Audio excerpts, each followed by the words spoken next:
여러분 안녕하세요. 이번 시간에는 을사년 일주별 운세 중에서 개사일주에 대해서 한번 알아보도록 하겠습니다.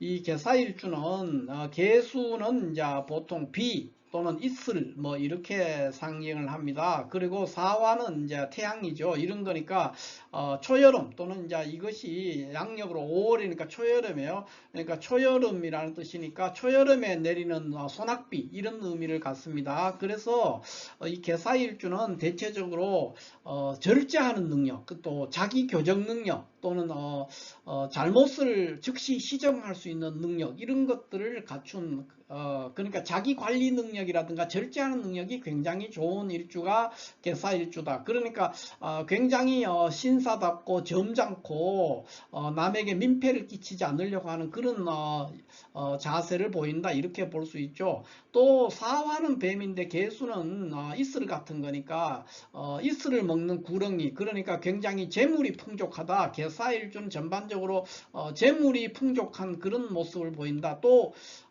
이 사중에 있는 지장과 무토와 무경병이 있는데 무토와 이렇게 암합하는 관계로 인해서 감투나 명예에 대한 집착이 굉장히 강한 사람이다 이렇게 볼 수 있죠. 그러니까 일종의 권력지향적이다 뭐 이렇게 표현을 할 수도 있겠습니다. 이게 개사일주의 특징이고요. 다만 또 다르게 또 표현하면은 개수는 검은색이니까 흑색이죠. 흑이고 사화는 배니까 흑사 또는 흑구렁이 이런 물상이 됩니다. 그래서 흑구렁이는 이제 쥐 같은 거를 잡아먹는 그런 동물이니까 사람에게는 굉장히 유익한 동물이에요.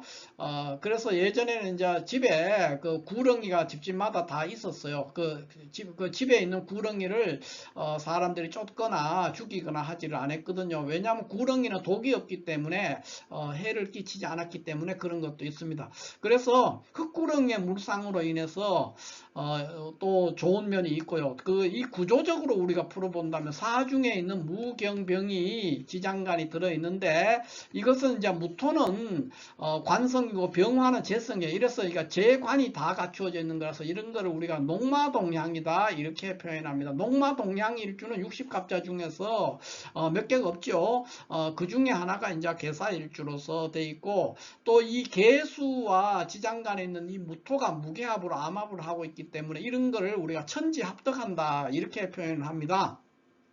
그래서 개사일주는 일생 동안 남자든 여자든 배우자의 덕을 누릴 수 있다. 배우자와의 관계가 굉장히 유정하고 배우자 복을 가지고 있는 그런 일주다 이렇게 볼 수 있죠. 그렇게 보는 이유는 이제 이거 뭐 천지합덕하는 거 이런 게 아니더라도 일지가 일단 개수의 일지에 있는 이 일지가 천을귀인이에요. 사화가 개수는 이제 사하고 묘가 천을귀인이잖아요. 그래서 이 사가 개수 입장에서 천을귀인이기 때문에 또 그런 현상이 있다 이렇게 볼 수 있죠. 그러나 이제 또 하나의 단점으로는 이제 뭐 사화가 이게 역마예요. 그래서 굉장히 이동이 많고 분주하고 객지에서 생활을 한다든가 하는 그런 현상도 보이고 사 중에 있는 무토의 성향이 강하게 드러나니까 매우 성향이 보수적으로 바뀐다. 그러니까 안정을 추구하는 안정을 굉장히 중시하는 그런 사람이다 이렇게 볼 수가 있죠. 또 이 개사일주는 이 모닥불 사화는 이제 우리가 불이니까 모닥불 위에 내리는 이슬 뭐 개수는 이슬이다 이렇게 표현도 하니까 이렇게 되면 뭡니까 모닥불 위에 내리는 이슬 이 모닥불 위에 내리는 이슬은 금방 증발해 버린단 말이에요. 그래서 개사일주는 전반적으로 굉장히 짠돌이들이 많다. 그러니까 굉장히 인색하죠. 어떤 면에서는. 그리고 조급하고 변덕스럽고 또 신경과민 같은 그런 증상도 있고 또 비뇨기 계통 이런 때나 또는 야뇨증 뭐 야뇨증 어린애들 같은 건 밤에 이제 오줌 싸고 이제 이런 거 그런 증상을 가지고 있습니다. 그러나 이 개사일주는 재물의 덕이 있고 배우자 덕이 있는 그런 일주이기 때문에 매우 좋은 일주로 뭐 굳이 따진다면 굉장히 괜찮은 그런 일주다. 배우자의 덕을 가지고 있고 또 재물의 덕을 어느 정도 누릴 수 있는 그런 일주이기 때문에 굉장히 좋은 일주다 이렇게 볼 수 있고요. 다만 이 개사일주는 지장간에 있는 무토와 이렇게 암합하는 관계로 이 탐관에 그러니까 감투에 굉장히 집착하는 거예요. 그러니까 탐관에 화가 있다 그랬어요. 탐관에 화가 있으니까 남자는 탐관의 화가 있으니까 그 결과로 뭐 예를 들면 뇌물을 주고 뭐 진급을 한다든가 또는 뇌물을 주고 취직을 한다든가 이런 일들이 생겨 가지고 탐관의 화를 겪게 되고 관계를 겪게 되고, 여자는 탐관의 화가이기 때문에 이제 복잡한 이성 관계 이런 것들을 이제 겪게 된다, 이렇게 볼 수가 있어요. 다만 굉장히 보수적이고, 왜냐하면 이제 사화가 개수 입장에 볼 때 정제이기 때문에 특히 안정과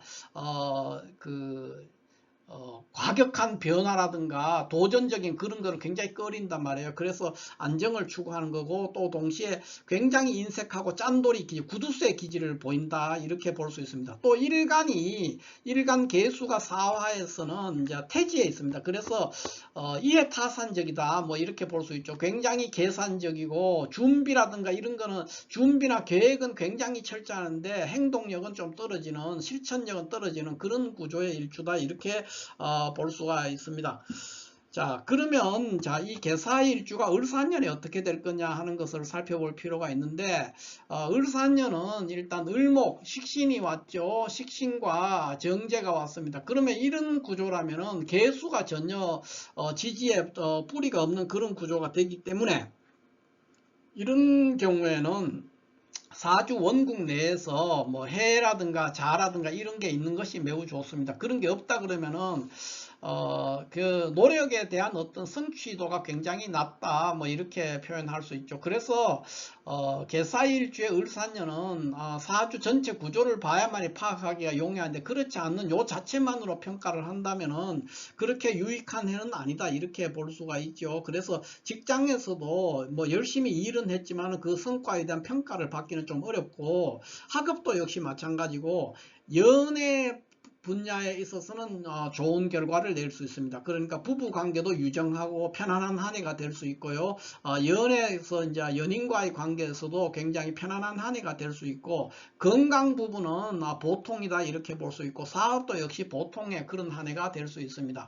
사주 전체 구조로 볼 것 같으면 여기 천간에 가불이 있다 그러면은 지지에 반드시 해라든가 자나 뭐 여러 가지 지인이나 이런 게 있어야 됩니다. 이런 게 없으면은 아주 성과가 미흡한, 엄청 열심히 일을 해도 그 성과가 없거나, 또는 성과가 있어도 그거를 다 도로 토해내야 되는 어떤 문제들, 또는 건강에 있어서 어떤 심각한 위기에 직면하거나 이런 일들이 생길 수가 있습니다. 병정이 있을 때도 마찬가지예요. 병정이 있을 때도 성과를 내는데, 이때도 역시 지지에 해자 진 이런 글자가 있어서 재성을 취할 수 있는 힘이 있어야만이 그런 게 될 수 있다, 이렇게 볼 수 있고, 무토나 기토가 있는 경우를 말하면, 무토가 있으면 아주 좋지가 않고 기토가 있으면 좋은 한 해가 될 수 있습니다. 그 다음에 경금과 신금이 있다 그러면 어떻게 될 거냐.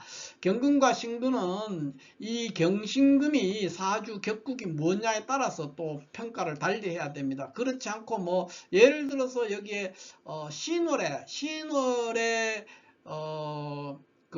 여기 만약에 경이 있다, 경신이다, 이렇게 돼 있었을 때는 별로 좋지가 않을 수가 있어요. 그럴 때는 이제 정인이 용신인데 나빠질 수 있기 때문에 사주 전체 구조를 봐야 된다, 이렇게 볼 수 있고, 임수나 계수가 있을 때는 그냥 보통이다, 이렇게 보겠습니다. 그 다음에 지지로는 가능하면 이제 해수나 자수가 있어야만이 좋고요.